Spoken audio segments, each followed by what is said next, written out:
Hey everyone, and welcome. Today we'll be talking about the film Send Help.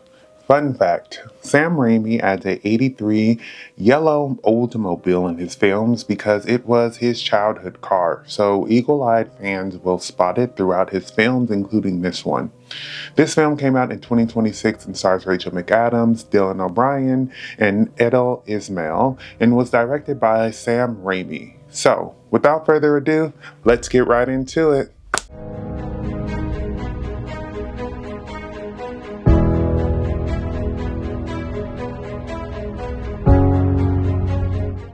Send Help follows Linda Little, who, after getting turned down for a promotion by her new boss, Bradley Peterson, gets a chance to prove herself on a work trip.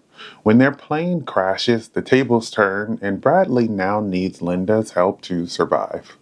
Send Help is a survival horror film. It has similar vibes to Misery, Drag Me to Hell, or Castaway.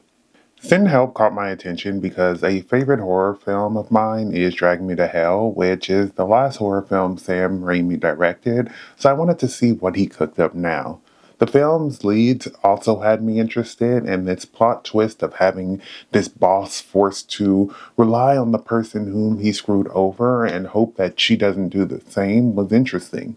I knew I'd be in for a fun, crazy ride, and I was not wrong.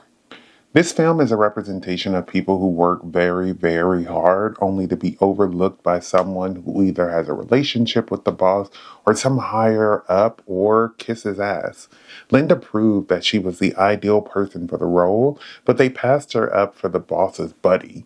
They also make fun of her in her Survivor audition, which is ironic because later the man who took her position wants her to save him on the plane, and the old boss wants her to help on the island in order for him to survive, but thinks that he is still in charge.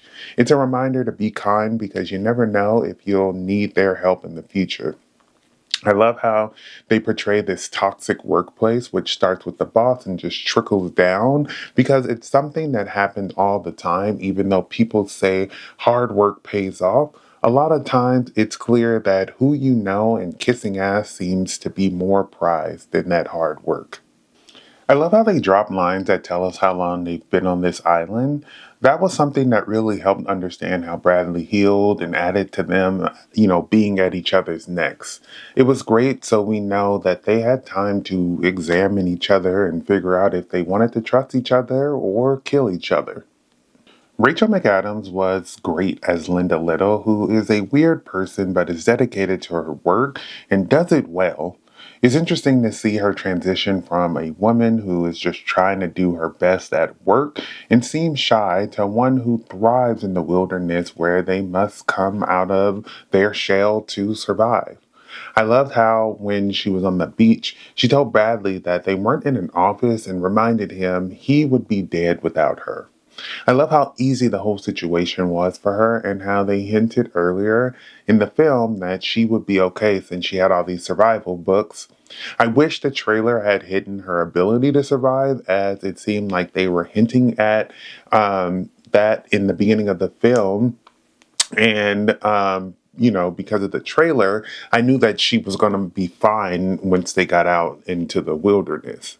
Towards the end, we realized the deadly place on the island was a place that had a house and where she got the knife that she found.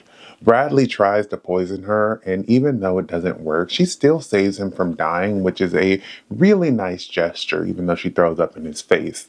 It's funny in the end how she gets the last laugh after all that she has been through at the hands of ungrateful men. Bradley is played by Dylan O'Brien, who did great as this jerk who didn't value Linda at all, but just wanted to use her for the work and let his friend take the credit. He was rude and gave Linda hope that he was possibly going to change his mind when he knew that that wasn't true, and he was just going to use her and then move her to a different office so he never had to face her again. On the island, he thinks he is still the boss, even though he is badly injured, and she reminds him that he needs her. It was funny, when he thinks that he can do this on his own because he can't, and he struggles so much. Linda tries to teach him to be a better person, but it wasn't clicking. At one point, I thought maybe he did, but then he poisons her. He was an awful person and showed the selfishness of people who think other humans are beneath them, when in reality, people like Linda Little are the reason he had a job and was able to live the life that he lived. The film is bloody and gross, which isn't shocking. The scene where she kills the boar is bloody and very intense, and it reminded me of Drag Me to Hell when you think something is dead and then it comes back alive. There's a moment where Linda throws up on Bradley's face, which also reminded me of Drag Me to Hell, because there's a gross moment in that film with vomit that is just as gross. It adds to the intensity and funniness of the film, but it's still gross. I love the plot twist of them not actually being too far removed from civilization. It's funny once we realize there was a house on the other side of the island, but Linda said that that area was very poisonous and dangerous, so not to go over there. I honestly didn't think much of the people she saw earlier in the movie, so it was surprising that the island was just inhabited by other people who just happened to not be home. This further showed how the film flips the power dynamic because now she was in control of their fate and made him struggle for the way that he treated her while she was also trying to teach him to be a better person.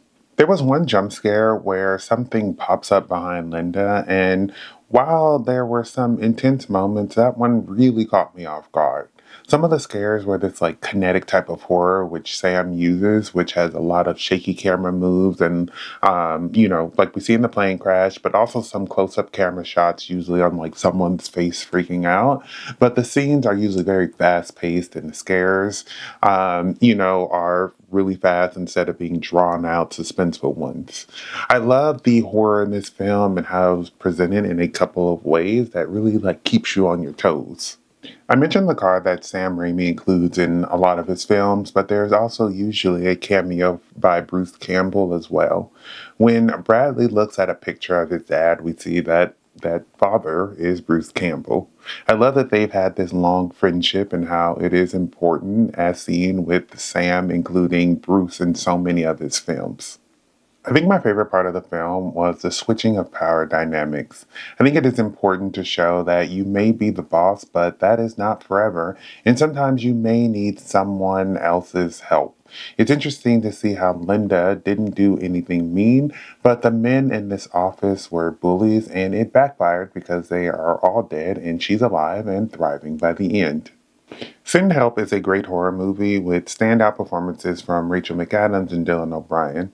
It was an interesting premise that had me curious if they would make it off that island because it seemed like Linda would have been fine on her own out there. Thank you for watching my video. I would love to hear your thoughts down below in the comments. If you have not subscribed, please do so you can keep up to date with more of my videos. But besides that, everyone stay safe, have fun, and goodbye.